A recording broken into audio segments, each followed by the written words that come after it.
Hey everyone, Brian here, and I want to do a review on a movie that not many of you probably know about. Now the only way you probably know about this movie is if you go to a place called archiecomics.com, look down the list of things you can order, look at videos, and you would probably find this movie there.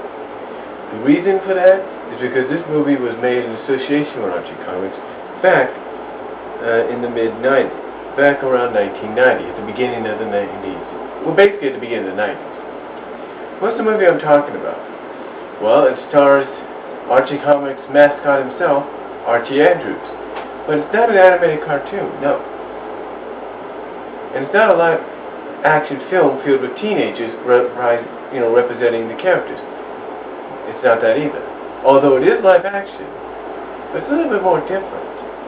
It's actually known as, the movie I'm talking about is actually Archie Returned to Riverdale. The story actually takes place 15 years after Archie, Betty, Veronica, Reggie, and Jughead, and I can't even think of the girl that had a crush on Reggie, have returned for the 15-year class reunion. Basically, a lot of things have changed. Veronica still kind of gets what she wants from her father.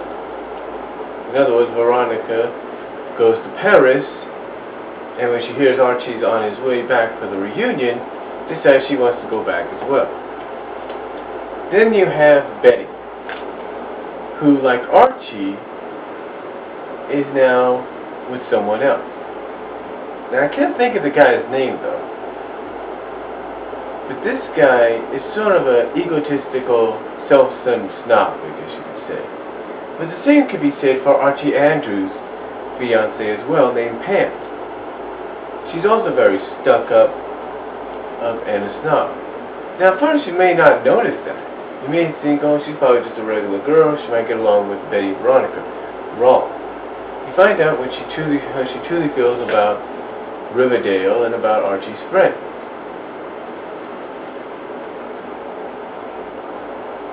Now, Reggie, however, has also become successful. He has his own, I guess you could say, his own personal gym, workout center, if you will. And Moose and his girlfriend have their own physical therapy and massage clinic. Another thing as well is we find out that Jughead has a son named Jughead Jr., although he doesn't like to be called that. Overall, when I first saw this movie, I thought it was pretty interesting, because you never really get to see many movies like this based on comic books that come out. Either it's on television, theatrical, direct-to-video, and nowadays DVD. Because basically it shows you what the characters would look like if they were aged and put into a situation that was, basically similar to what you've read in the comics. Now, of course, there was a comic book adaptation, which I don't have of this movie. It is a funny movie, but for anybody that's probably seen it, you might think otherwise. You might say it was probably a waste of time for them to make this, because although it does stay true to the characters at most points, it's kind of more different. It's more of a dramatic, it's got comedy and everything, but it's more dramatic than anything. It's more serious than any other Archie comic that you've read in the past. So it might draw some people away, it may not. To me, I thought it was okay. I'm not going to say it was a perfect film, but it was okay. Incidentally, it was released as a direct-to-television movie back in 1990 by NBC, and released on home video by New Horizon Home Video, and given the rating of PG. Because, like I said, there are situations in there that, are kind of a little bit more different than what you read in the comics. Overall, it's a fun family film, if you want to look at it like that. It's a good film for any fans that like Archie, that grew up with the Archies and everything, and Archie and Betty and Veronica and Jughead and, and all the other, and Reggie and all the other characters. It is a good, like I said, good little film. It's running time, it has a running time of 1 hour and 25 minutes, basically meaning it's 85 minutes. So if you were to start at 7 o'clock, it'd be done by 8:25, maybe 8:30. Overall, it's a good, like I said, it's a good little film. I give it maybe a 7 out of 10. You know, it's not that great, but it's good.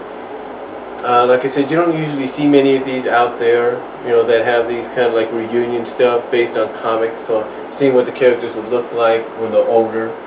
I mean, quite honestly, I would like to see, you know, maybe an animation studio out there do a video or a movie or something on Mobius 25 to 30 years later, you know, with Sonic and the characters and, you know, the young and the kids and all that we see in those stories as a, like I said, as a movie or direct-to-video or something. But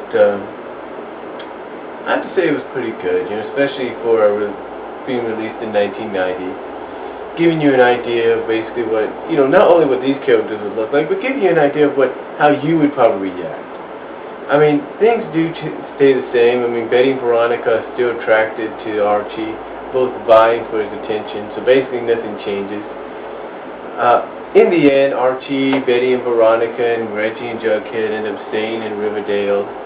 Archie breaks off the engagement, if you will, or Pam breaks off the engagement with Archie after she finds more common interest with Betty's now ex-boyfriend, who is her boyfriend at the beginning of the film, which I know doesn't make sense, but and they end up together, those two. But overall, it's a good little family film, like I said. So 7 out of 10, and that's all I can say about it. And if anybody else has reviewed this, let me know about it. And Nostalgia Critic, if you need something to review, I suggest you try this. You might like it, you may not.